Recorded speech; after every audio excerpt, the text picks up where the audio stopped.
பேரவைத் தலைவர் அவர்களே, ஒரு முக்கியமான விஷயத்தை இங்கே பதிய வைக்க விரும்புகின்றேன் உங்கள் மூலமாக. நேற்று முன்தினம் அரசு அறிவிச்சிருக்கிறது, அனைத்து சட்டமன்ற உறுப்பினர்களுக்கும் புதிய வாகனம் இந்த அரசு வழங்குவதாக முடிவெடுத்து அறிவிச்சிருக்கிறீங்க.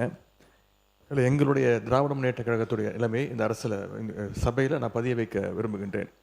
ஏற்கனவே தமிழ்நாடு அரசு கடும் நிதி நெருக்கடியில் இருப்பதாக மாண்புமிகு முதலமைச்சர் அவர்களே கூறி வருவதால் எங்களுடைய கழக தலைவர் மாண்புமிகு முன்னாள் முதலமைச்சர் திரு முத்துவேல் கருணாநிதி ஸ்டாலின் அவர்களின் அறிவுறுத்தலின் பேரில் திராவிட முன்னேற்ற கழகத்தைச் சேர்ந்த 59 சட்டமன்ற உறுப்பினர்கள் இவ்வாகனங்களை பெறுவதில்லை என்று முடிவெடுத்துள்ளோம்.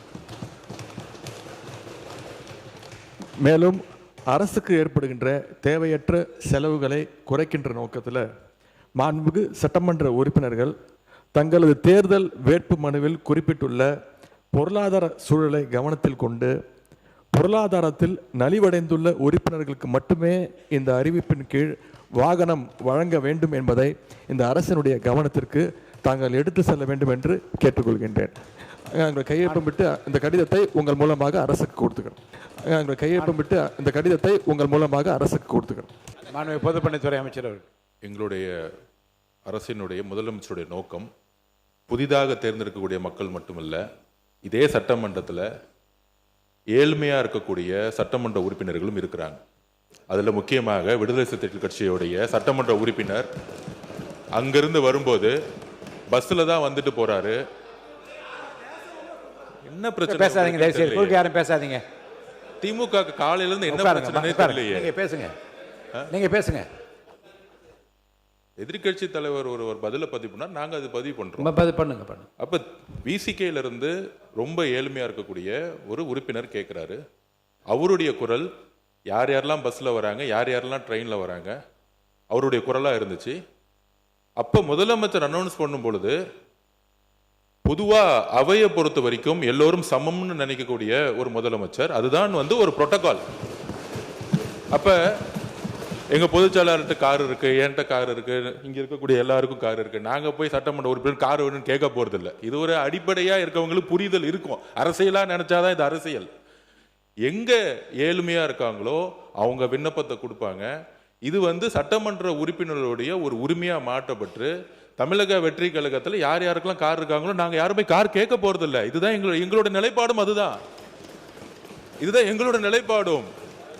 எங்க கிட்ட 2-3 கார் இருக்கு, நாங்க போய் சட்டமன்ற உறுப்பினர் கார் கேட்க போறது இல்ல.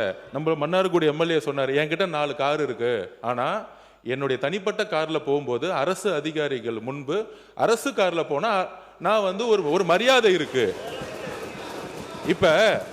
இப்ப மாண்புமிகு எதிர்கட்சி தலைவர்கிட்ட 2-3 வீடு இருக்கு, ஆனா அரசு பங்களால இருக்கிறாருல்ல. அவர் லெட்டர் என்கிட்ட தான் கொடுத்தாரு, பொதுப்பணித்துறை அமைச்சரா என்கிட்ட தான் கொடுத்தாரு. எனக்கு அரசு துறையுடைய பங்களா வேணும்னு கொடுத்தாரு. உடனே நம்ம கேட்க முடியுமா? மாண்புமிகு எதிர்கட்சி தலைவருக்கு 2-3 பங்களா இருக்கு, அதனால அரசு துறை பங்களா கொடுக்க மாட்டோம்னு சொல்ல முடியுமா? எங்களுடைய முதலமைச்சர் சொன்னாரு, அவர் கோரிக்கை கொடுத்தாரு, உடனடியா கொடுத்துருவோம்னு சொன்னோம். இது உடனே இல்ல இங்க இருக்கவங்க எல்லாருக்கும், அதாவது இங்க இருக்க எல்லாருக்கும் பங்களா கொடுக்கலாமான்னு கிடையாது. இது ஒரு புரோட்டோகால், அவ்வளவுதான். இந்த புரோட்டோகால்ல அமைச்சர்களுக்கு கார் கொடுக்கப்படுது, வீடு கொடுக்கப்படுது, 4 உதவியாளர் கொடுக்கப்படுறாங்க. அப்ப சட்டமன்ற உதவியாளர் கிடையாது, சட்டமன்ற வீடு கிடையாது. சட்டமன்ற உறுப்பினர்களுக்கு நீங்க உங்களுடைய தேர்தல் பத்திரத்தில் கார் இல்லைன்னு சொல்லலாம், வீடு இல்லைன்னு சொல்லலாம், 10,000 ரூபாய் பணம் இருக்குன்னு சொல்லலாம். ஆனா எங்க கிட்ட பல்வேறு சட்டமன்ற உறுப்பினர்கிட்ட எங்க கட்சியில் சொந்த வீடு இல்லாதவங்க இருக்காங்க, கார் இல்லாம இருக்காங்க. அது மாதிரி மற்ற கட்சிகளையும், தாவேகா மட்டுமில்ல, எல்லா கட்சியும், கம்யூனிஸ்ட் தோழர்கள் அங்கிருந்து வராங்க. அந்த மாரிமுத்து அண்ணன் கிட்ட கார் கிடையாது. இதுதான் கம்யூனிஸ்ட் தோழர்களுடைய நிலைப்பாடு. அப்ப ஒரு அறிவிப்பு வரும் பொழுது இந்த கட்சியோடைய சட்டமன்ற உறுப்பினர், இந்த கட்சியோடைய உறுப்பினர்களுக்கு அறிவிப்பு வராது. முதலமைச்சர் பொதுவா எல்லோருக்கும் ஒரு அறிவிப்பை கொடுக்கிறாரு. அதுல தமிழக வெற்றி கழகத்தோட நிலைப்பாடு, ஏற்கனவே கார் இருக்கவங்க அப்ளை பண்ண மாட்டாங்க, இதுதான் நிலைப்பாடு. இது எல்லா கட்சியோட நிலைப்பாடு அப்படிதான். ஆனா அறிவிப்பு தனி செயலாளர் அறிவிப்பு ஒரு சட்டமன்ற உறுப்பினர் 3 லட்சம் மக்களை போய் பார்க்க வேண்டிய நிர்பந்தம் இருக்கு. அவரோட தொகுதிக்கு போக வேண்டிய நிர்பந்தம் இருக்கு. ஊர்ல இருந்து வர வேண்டிய நிர்பந்தம் இருக்கு. அதனால இது ஒரு உரிமையா பண்ணிருக்காரு தவிர இதுல ஆடம்பரம், காருங்கிறது ஆடம்பரம் கிடையாது. மக்களை சந்திக்கக்கூடிய ஒரு தேவை. ஊழல் இல்லாத சட்டமன்ற உறுப்பினர்களுக்கு கார் இன்னைக்கு தேவையான மக்களை பார்க்க போனோம். அதுதான் நாங்க பதிவு பண்றோம். மாண்புமிகு உறுப்பினர் முன்னாள் அமைச்சர் கே என் நேரு அவர்கள்.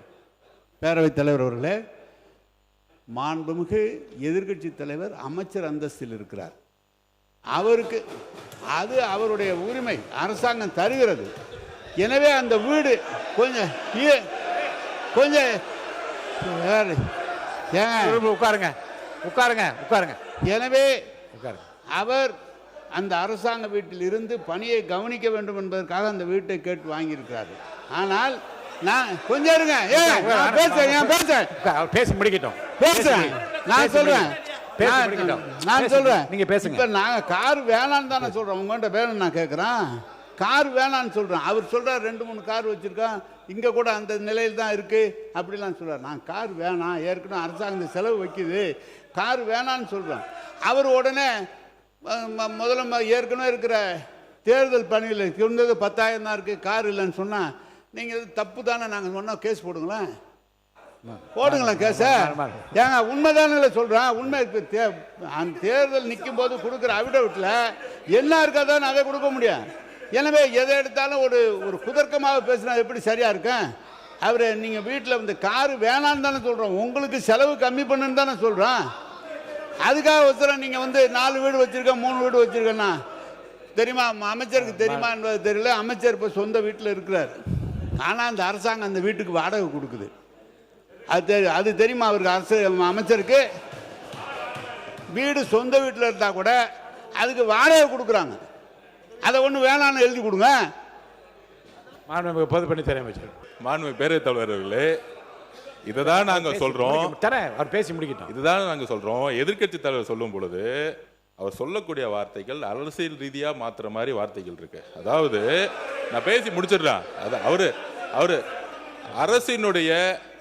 அரசினுடைய நிதி சுமையை கருதி அப்படிங்கிற மாதிரி வார்த்தைகள்லாம் சொல்லும் பொழுது அது ஏதோ நாங்க ஏதோ அரசினுடைய நிதி சுமை எங்களுக்கு தெரியாத மாதிரியும், இதை வந்து ஏதோ ஒரு வசதி வாய்ப்புக்காக செஞ்சு கொடுக்குற மாதிரியும், இது ஒரு ஆடம்பரம் மாதிரியும் சில வார்த்தைகள் வருது. அதுதான் நாங்க பதிவு பண்றோம். அமைச்சர்களுக்கு எந்த உரிமை இருக்கிறதோ, ஒரு அமைச்சருக்கு வந்து ஒரு காரும் 4 தனிச் செயலர்களும் ஒரு பங்களாவும் ஒரு உரிமை இருக்கிறோம். அதை நாங்க வந்து எதுவுமே தவறுன்னு சொல்லல. அந்த இடத்துல தான் மக்களை சந்திக்க முடியும். தனிப்பட்ட வீடோட ஒரு பங்களா கொடுக்கறதுன்னா மக்கள் ஒரு நாளைக்கு 500 பேர் 1000 பேர் வரும்போது நம்ம மக்களை சந்திக்கிறோம்.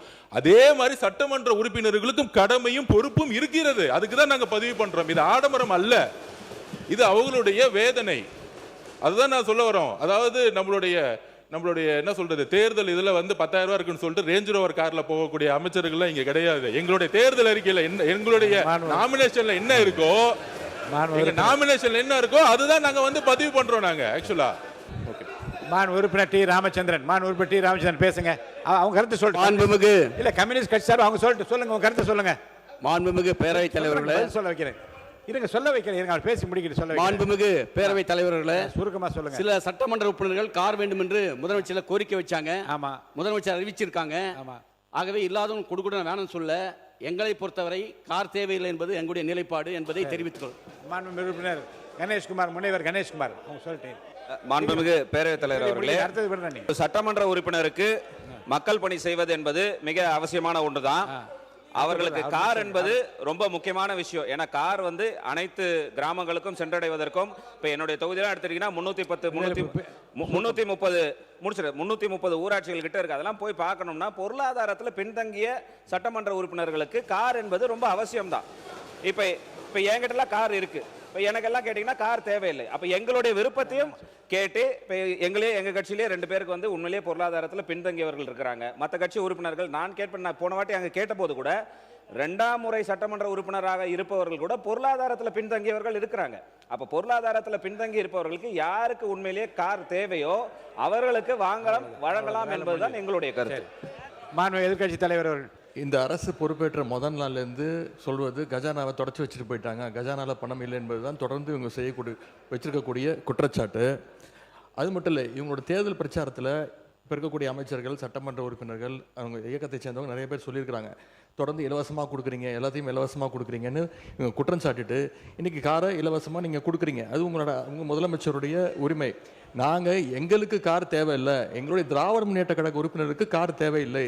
யார் யாருக்கு கார் வேணுமோ நீங்கள் வாங்கிக்கோங்க. எங்களுடைய வேண்டுகோள் என்னென்னா, வேட்புமனு தாக்கலில் நீங்கள் அஃபிடவிட்டில் ஃபைல் பண்ணியிருப்பீங்க, யார் யாருக்கு கார் இல்லை, எவ்வளோ சொத்து இருக்குது அப்படின்னு சொல்லியிருப்பீங்க. அதுக்கு தகுந்த மாதிரி அவங்களுடைய வசதி வாய்ப்புக்கு ஏற்ற மாதிரி கார் வாங்கி கொடுங்க என்பதுதான் எங்களுடைய சஜஷன். மாண்புமிகு சிறுபான்மைத்துறை அமைச்சர் விடுங்க, அவங்களுக்கு கொஞ்சம் விடுங்க, கொஞ்சம் சிறுபான்மையும் கொஞ்சம் விடுங்க. மாண்புமிகு சிறுபான்மைத்துறை அமைச்சர். மாண்புமிகு பேரவைத் தலைவர்களே, இந்த சட்டமன்ற உறுப்பினர்களுக்கு இந்த கார் தேவைங்கிறது ஒரு சர்ச்சையாக பேசப்படுகிறது. பல ஆண்டுகளுக்கு முன்பே மாண்புமிகு முன்னாள் முதலமைச்சர் டாக்டர் கலைஞர் கருணாநிதி அவர்களால் 300க்கும் அதிகமான யூனியன் சேர்மன்களுக்கு அரசு தரப்பில் வாகனம் வழங்கப்பட்டுச்சு. இது ஒன்றும் புதுசு இல்லை. அப்போல்லாம் நிதி நிலைமை அப்பவும் இப்படி தான் இருந்தது. அப்போல்லாம் கேள்வி கேட்காம இப்போ ஒரு சட்டமன்ற உறுப்பினர்களுக்கு கிடைக்கிறது கேள்வி கேட்கறது சரியானதாக பண்ணல. மாண்புமிகு ஏவா வேலு அவர்கள். பேரவைத் தலைவர்களே, அன்னைக்கு அனௌன்ஸ்மெண்ட்டு என்னன்னா, அனைத்து சட்டமன்ற உறுப்பினர் தான் அனௌன்ஸ்மெண்ட்டு. நல்லா புரிஞ்சுங்க. ஆமாம், இப்போ நாங்கள் சொல்கிறோம் அனைத்து சட்டமன்ற உறுப்பினர் சொன்னால் எல்லாம் சேர்த்து தான் சொல்லியிருக்கிறீங்க. ஆமாம், எங்கள் கட்சி தலைவர் சொல்கிறார், ஏற்கனவே வந்து அரசாங்கம் கடன் பட்டிருக்கிறது, விவசாயிக்கு முழுமையாக தள்ளுபடி செய்யலை, இப்படிப்பட்ட நிலையில் நமக்கு கார் வேணாம் அப்படின்னு எங்களை அறிவுரை சொல்கிறாரு. ஆனால் திமுக சார்பாக இருக்கிற 59 உறுப்பினர் தான் நாங்கள் எங்களுக்கு வேணான்னு சொல்கிற மொழியை, அந்த பத்திரம் வேணாம் நீங்கள் வாங்காத அப்படின்னு நாங்கள் சொன்னோம். எங்களோட துணைத்தில் அதான் சொன்னார். அதை புரிஞ்சிக்காம அரசியல் பண்ணுறீங்க இதில் என்ன அரசியல் இருக்குது? ஒன்று. ரெண்டாவது, இப்போ 59 சட்டமன்ற உறுப்பினர் வந்திருக்கிறோம், எல்லாருக்கும் வீடு கொடுத்துருக்குறாங்க. கொடுக்க முடியாது. அரசாங்கத்துக்கு எப்பொழுதும் எதிர்க்கட்சி தலைவர் அந்தஸ்து இருக்கிற பொழுது அவர்கள் அமைச்சருக்கு இணையானவர்கள் என்று அமைச்சருக்கு என்னென்ன வசதியோ அந்த வசதி தராங்க. இது அரசாங்கம் போட்டிருக்கிறது. நீயே நானும் பார்த்துல அது புரோட்டோகால். அது அந்த புரோட்டோகால் பிறகு அரசாங்கம் தான் நீங்க கொடுத்துருக்கீங்க. அப்புறம் அரசாங்கமே கொடுத்துட்டால் குறை சொன்னா என்ன அர்த்தம்? அதுவும் தவறு. அதனால புரிஞ்சுன்னு பேசுங்க. ரெண்டாவது, நாங்க எங்களை பொறுத்த அளவுக்கு நீங்க கஞ்சாடை காட்டினாலே துணைத்தலைவர் காட்டினாவே நாங்க ஒத்துழைக்கிறோம். ஆனா சட்டமன்றம் பெரும்பான்மையாக பிரச்சனைக்கு யாரு ஆளாகிறாங்க? அந்த பகுதியில் இருக்கிறதா பிரச்சனை எழுப்பி உங்களுக்கு ஒத்துழைக்கல. மாண்புமிகு பேரவைத் தலைவர் அவர்களே, சிறுபான்மைத்துறை அமைச்சர் அவர்கள் சொன்னார், சேர்மனுக்கெல்லாம் தலைவர் கலைஞர் கார் கொடுத்தார். சட்டமன்ற உறுப்பினருடைய பணி வேறு, உள்ளாட்சி பிரதிநிதிகள் உள்ளாட்சியிலே தலைவராக இருக்கிறவருடைய பணி வேறு. அவங்க நேரடியாக ஒவ்வொரு இடத்துக்கும் சென்று பார்க்க வேண்டும். கொஞ்சம் தயவு செய்து சொல்றேங்க, கொஞ்சம் கேளு தம்பி. உள்ளாட்சித்துறை அமைச்சர் கொஞ்சம் இருங்க. காரு எங்களுக்கு வேணான்னு சொன்னதுக்கே இவ்வளோ கோவப்படுறீங்க. கொடுத்தேன்னு சொல்றாரு. ஒரு உள்ளாட்சித்துறையில் சேர்மனாக இருக்கிறவர், 30 பஞ்சாயத்தை பார்க்குறவர், 30 பஞ்சாயத்தை நிர்வாகத்தை பார்க்குறவர். சார், செக் பவர் உங்களுக்கு இருக்கா? சட்டமன்ற உறுப்பினர் செக் பவர் இருக்கா? உள்ளாட்சி பிரதி தலைவருக்கு செக் பவர் உண்டு. எனவே நீங்க வந்து உள்ளாட்சி தலைவர் கொடுக்குறோம். மாண்புமிகு பேரவைத் தலைவர்களே, மாண்புமிகு மூத்த உறுப்பினர் கேட்டாரு, சட்டமன்ற உறுப்பினர் செக் பவர் இருக்கான்னு அப்படின்னு. செக் பவர் இல்லை, ஒத்துக்கிறோம். ஆனால் மக்களுடைய எதிர்பார்ப்பு என்ன தெரியுமா? அந்த புதிய சட்டமன்ற எதிர்பார்ப்புன்னா, பெரும்பாலும் தேர்தலில் நாங்கள் பிரச்சாரத்துக்கு போகும்போது சொன்னது, நிறைய இடத்துல எம்எல்ஏவை நாங்கள் பார்த்ததே கிடையாது. எம்எல்ஏ வந்து ஓட்டு கேட்கும் போது வந்தாரு, அதுக்கப்புறம் வரவே இல்லை. மழை வரும்போது வரல, எங்க குறைய கேட்க வரல, என் தொகுதியிலேயே அது இருந்துச்சு, எம்எல்ஏ ஆபீஸ் கூட இல்லைன்னு. அப்ப மக்களுடைய எதிர்பார்ப்பு என்னன்னா, சட்டமன்ற நாங்கள் தேர்ந்தெடுக்கப்பட்டு எங்களுடைய கோரிக்கையை நிறைவேற்றுறது எங்களை வந்து பாருங்கன்னு சொல்றாங்க. அப்ப பாருங்கன்னு சொல்லும்போது நடந்து போய் பார்க்க முடியாது. ஒவ்வொரு சட்டமன்றத்தை இடத்துல பார்க்கும்போது கிட்டத்தட்ட 3 லட்சம் பேர் இருந்தாங்கன்னா, இப்ப 7 வார்டு இருக்கு என் தொகுதியிலனா, 7 வார்டு வந்து நம்ம நடந்து போய் பார்க்க முடியாது. அப்ப இது வந்து ஆடம்பரம் கிடையாது. இது அரசியல் ரீதியா நம்ம வந்து அமைச்சருக்கு எப்படி வந்து மூத்த உறுப்பினர் சொன்னாரோ அது வந்து அரசே கொடுத்துருக்கும். சட்டமன்ற உறுப்பினர்களுக்கு இது ஆடம்பரம் கிடையாது. ஒவ்வொரு சட்டமன்ற உறுப்பினரும் மக்களை போய் சந்திக்க வேண்டும் என்ற எண்ணத்தில் தான் மாண்புமிகு முதலமைச்சர் இந்த காரை வந்து அனௌன்ஸ் பண்ணியிருக்காரு. மக்களை சந்திக்க வேண்டும், இதுதான் முக்கிய கோரிக்கை. பிளே ஸ்டோர் மற்றும் ஆப் ஸ்டோரில் இருந்து பாலிமர் செயலியை QR கோடு மூலம் பதிவிறக்கம் செய்யுங்கள். செய்திகளை உடனுக்குடன் பெறுங்கள்.